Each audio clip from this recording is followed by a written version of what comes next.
시간이 되었습니다. 다 같이 사도신경으로 신앙 고백하며 2022년 10월 19일 수요일 새벽 기도에 함께 시작하겠습니다. 나는 전능하신 아버지 하나님, 천지의 창조주를 믿습니다. 나는 그의 유일하신 아들, 우리 주 예수 그리스도를 믿습니다. 그는 성령으로 잉태되어 동정녀 마리아에게서 나시고 본디오 빌라도에게 고난을 받아 십자가에 못 박혀 죽으시고 장사된 지 사흘 만에 죽은 자 가운데서 다시 살아나셨으며 하늘에 오르시어 전능하신 아버지 하나님 우편에 앉아 계시다가 거기로부터 살아있는 자와 죽은 자를 심판하러 오십니다. 나는 성령을 믿으며 거룩한 공교회와 성도의 교제와 죄를 용서받는 것과 몸의 부활과 영생을 믿습니다. 아멘. 오늘 우리 함께 읽을 기록된 하나님 말씀 민수기 제3장 40절에서 오늘은 51절까지의 말씀입니다. 구약 198쪽경에 있는 민수기 제3장 오늘은 40에서 51절까지의 말씀 우리 함께 읽고 묵상하겠습니다. 저 여러분 한 절씩 그리고 마지막 절은 우리 함께 읽도록 하겠습니다. 먼저 40절 말씀입니다. 여호와께서 또 모세에게 이르시되 이스라엘 자손의 처음 태어난 남자를 1개월 이상으로 다 계수하여 그 명수를 기록하라. 나는 여호와라. 이스라엘 자손 중 모든 처음 태어난 자 대신에 레위인을 내게 돌리고 또 이스라엘 자손의 가축 중 모든 처음 태어난 것 대신에 레위인의 가축을 내게 돌리라. 모세가 여호와께서 자기에게 명령하신 대로 이스라엘 자손 중 모든 처음 태어난 자를 계수하니 1개월 이상으로 계수된 처음 태어난 남자의 총계는 22,103명이었더라. 여호와께서 모세에게 말씀하여 이르시되 이스라엘 자손 중 모든 처음 태어난 자 대신에 레위인을 취하고 또 그들의 가축 대신에 레위인의 가축을 취하라. 레위인은 내 것이라. 나는 여호와이니라. 이스라엘 자손의 처음 태어난 자가 레위인보다 273명이 더 많은즉 속전으로 한 사람의 5세겔씩 받되 성소의 세겔로 받으라. 한 세겔은 20계란이라. 그 더한 자의 속전을 아론과 그의 아들들에게 줄 것이니라. 모세가 레위인으로 대속한 이 외의 사람에게서 속전을 받았으니 곧 이스라엘 자손의 처음 태어난 자에게서 받은 돈이 성소의 세겔로 1365세겔이라. 모세가 이 속전을 여호와의 말씀대로 아론과 그의 아들들에게 주었으니 여호와께서 모세에게 명령하신과 같았느니라. 아멘.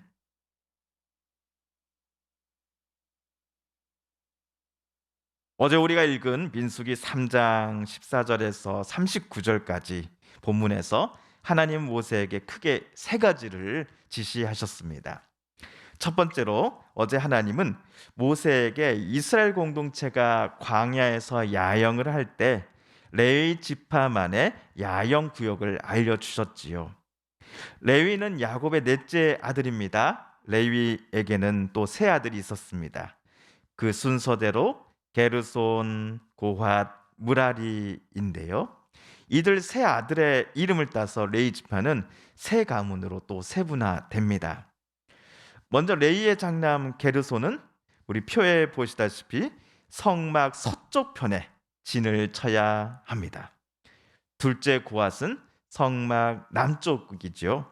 또 셋째 무라리는 성막 북쪽에 자리를 잡게 됩니다. 그리고 성막 동쪽 편은 모세와 아론 그리고 아론의 두 아들의 장막이 설치될 것입니다. 그리고 두 번째로 하나님께서 모세에게 지시하신 것은 게르손, 고핫, 무라리 가문이 레위인으로서 성막 안에서 제사장들을 도와 감당해야 할 일들에 관한 것이었습니다. 위 세 가문 중에서 고핫 가문의 레위인들이 언약궤, 분향단, 번제단 등 성막 안팎에 배치될 지성물들을 관리하고 또 안전하게 운반할 책임을 맡았습니다. 참고로 모세와 아론은 고아세 후손들입니다. 마지막으로 어제 하나님은 모세에게 레위인들 중 1개월 이상 된 남자의 수를 조사하라라고 지시하셨습니다. 모세와 아론은 하나님의 명령을 즉각 받들어 조사를 실시하였고, 레위 세 가문의 숫자를 합산해 보니 민수기 3장 39절에 따르면 1개월 이상 된 남자 레위인의 수가 총 2만 2천 명이었더라라고 쓰여져 있습니다. 그런데 하나님은 모세로부터 이 2만 2천 명이 적힌 결과표를 보고 받으시자마자 다른 조사를 오늘 또 지시하십니다. 오늘 말씀 40절에 따르면 이번에는 레위인을 뺀 이스라엘 전체 자손 중 1개월 이상 된 남자의 숫자를 파악하여 제출하라라고 하나님은 명령하시지요. 자, 어제는 태어난 지 1개월 이상 된 레위인들의 숫자를, 오늘은 레위인 빼고 이스라엘 나머지 12지파 자손 중 1개월 이상 된 남자의 수를 각각 조사하라고 어제 오늘 지시하신 것입니다. 도대체 왜 이러한 조사를 하나님은 모세에게 시키신 것일까요? 그 이유가 오늘 41절에 나와 있습니다. 우리 41절을 다시 한번 읽어보겠습니다. 시작. 나는 여호와라. 이스라엘 자손 중 모든 처음 태어난 자 대신에 레위인을 내게 돌리고, 또 이스라엘 자손의 가축 중 모든 처음 태어난 것 대신에 레위인의 가축을 내게 돌리라. 이스라엘 백성들이 애굽에서 탈출하기 바로 전날 밤, 하나님은 애굽 온 땅을 10번째 재앙으로 치셨습니다. 애굽 파라오의 장자를 포함해서 이집트의 장남들, 가축의 첫 번째 것들 모두의 생명을 하나님은 데리고 가셨습니다. 그러나 하나님의 명령한 바대로 어린 양을 잡고 집의 문설주에다가 그 피를 바른 이스라엘 사람들의 장남들은 목숨을 지킬 수 있었습니다. 이 때문에 그토록 고집을 피우던 파라오도 끝내 항복하고서는 이스라엘 민족을 애굽에서 해방시켜 줬지요. 이 놀라운 구원의 사건을 기념하고자 하나님은 이스라엘 공동체에게 가축과 곡식의 첫 번째 것은 무조건 하나님께 바쳐야 한다라고 말씀하셨습니다. 이것들은 하나님께 제물로 바쳐질 것입니다. 여기에 덧붙여 이스라엘 각 가정의 장남들도 하나님께 드려져야 합니다. 그러나 사람을 어떻게 제물로 바칠 수 있겠습니까? 그리하여 하나님은 이스라엘 12지파의 1개월 이상 된 장남들을 대신하여 레위 지파의 1개월 이상 된 장남들을 하나님의 것으로 삼겠다라고 말씀하신 겁니다. 우리 민수기 3장 12, 13절을 다시 한번 읽어보겠습니다. 시작. 보라, 내가 이스라엘 자손 중에서 레위인을 택하여 이스라엘 자손 중에 태를 열어 태어난 모든 마지를 대신하게 하였은즉 레위인은 내 것이라. 처음 태어난 자는 다 내 것임은 내가 애굽 땅에서 그 처음 태어난 자를 다 죽이던 날에 이스라엘의 처음 태어난 자는 사람이나 짐승을 다 거룩하게 구별하였음이니 그들은 내 것이 될 것임이니라. 나는 여호와이니라. 우리 덧붙여서 오늘 읽은 45절도 같이 읽어보겠습니다. 시작. 이스라엘 자손 중 모든 처음 태어난 자 대신에 레위인을 취하고 또 그들의 가축 대신에 레위인의 가축을 취하라. 레위인은 내 것이라. 나는 여호와이니라. 아멘. 오늘 또 모세는 하나님의 새로운 지시사항을 즉각 실행에 옮겼습니다. 레위 지파가 아닌 이스라엘 모든 지파 중 각 가정의 장남이요 또한 태어난 지 1개월 이상 된 남자의 숫자를 파악해 보니 숫자가 2만 2,273명이었습니다. 어제 실시한 조사에서 레위인의 장남의 숫자는 2만 2천 명이었지요. 자, 그렇다면 어느 쪽의 장남 숫자가 더 많습니까? 레위 지파 쪽의 장남입니까? 아니면 레위인이 아닌 이스라엘 12지파의 장남들의 숫자입니까? 예, 레위인이 아닌 쪽이 더 많지요. 22,273명 빼기 22,000 해서 273명. 예, 이스라엘 자손 쪽이 레위인 쪽보다 273명이 더 많습니다.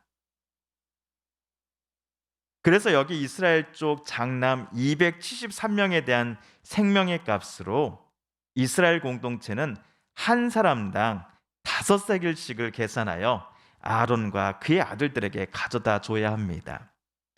레위인 2만 2천 명보다 더 많은 이스라엘 각 지파의 장남들에 대한 속전 값은 273명 곱하기 5세겔 해보니 계산하면 1365세겔이 나옵니다.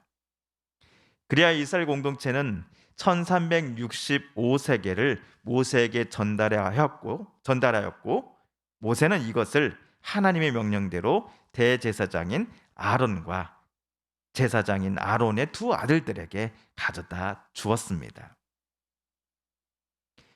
자, 여기까지 보시면서 1365겔이라고 하는 속정값을 이스라엘 공동체가 모아다가 모세에게 전달했던 장면이 솔직히 우리에게는 좀 이해가 좀 안 되는 부분입니다.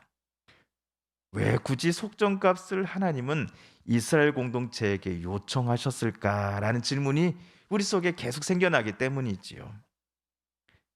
그럼에도 레위인 장남 숫자보다 273명이 더 많은 이스라엘 지파의 장남들의 생명은 물론이고 레위 지파의 장남들 모두의 생명이 하나님께는 그만큼 소중했다라는 것을 속전 제도를 통해 우리는 깨닫게 됩니다. 그리고 이 속전의 의미는 하나님의 아들 예수님께서 우리를 대신하여 십자가에 달려 돌아가심으로써 저와 여러분에게 죄 사함과 구원 그리고 영원한 생명을 허락해 주셨던 사건에서 다시금 부각됩니다. 동시에 위 1365세겔의 속정값은 이스라엘 12지파의 장남들을 대신하여 태어날 때부터 평생 동안 성막에서만 봉사하며 하나님의 것으로 살아야 하는 레위인들이 사용할 수 있도록 이스라엘의 12지파 사람들이 정성껏 마련해서 모세에게 가져다 준 것일 겁니다. 레위 지파는 다른 지파와는 달리 땅을 배분받지도 못할 것이고 경제 활동도 할 수 없었습니다. 오로지 성막 안에서만 직무를 담당해야 했지요. 그렇게 위 1365세겔의 속정값은 성막 안 직무를 위한 경비와 더불어 오늘날의 사례비 목적으로 아론을 통해 레위인들에게 전달되지 않았을까 싶습니다. 자, 한편 내일 목요일에는 레위의 세 가문 기억하고 계시죠? 게르손, 고핫, 무라리 가문의 레위인들이 성막 안에서 맡게 될 직무와 봉사에 관하여 좀 더 자세하게 살펴보도록 하겠습니다. 주님께서 가르쳐 주신 기도를 드리며 오늘 새벽 기도의 말씀 묵상을 마칩니다. 하늘에 계신 우리 아버지, 아버지의 이름을 거룩하게 하시며 아버지의 나라가 오게 하시며 아버지의 뜻이 하늘에서와 같이 땅에서도 이루어지게 하소서. 오늘 우리에게 일용할 양식을 주시고 우리가 우리에게 잘못한 사람을 용서하여 준 것 같이 우리 죄를 용서하여 주시고 우리를 시험에 빠지지 않게 하시고 악에서 구하소서. 나라와 권능과 영광이 영원히 아버지의 것입니다. 아멘. 사랑하는 성도 여러분, 오늘 말씀을 통하여서 또 하나님께서 우리에게 주신 음성과 뜻을 기억하며 오늘 우리가 깨닫고 다짐한 바대로 또한 살아가게 해달라고 이 시간 우리가 함께 읽은 말씀을 다시 한번 되새기며 하나님 앞에 기도드리길 원합니다. 우리 성도님들과 가족들 중에 하나님의 고쳐주심, 또 일으켜 세워주심, 회복시켜주심을 놓고 간절히 기도하는 분들이 계십니다. 우리도 같은 마음 같은 뜻으로 함께 기도드리기를 원합니다. 마지막으로 우리가 가지고 나온 간절한 기도 제목 하나님께 아뢰며 하나님의 은혜 보좌 앞으로 더 가까이 나아가겠습니다.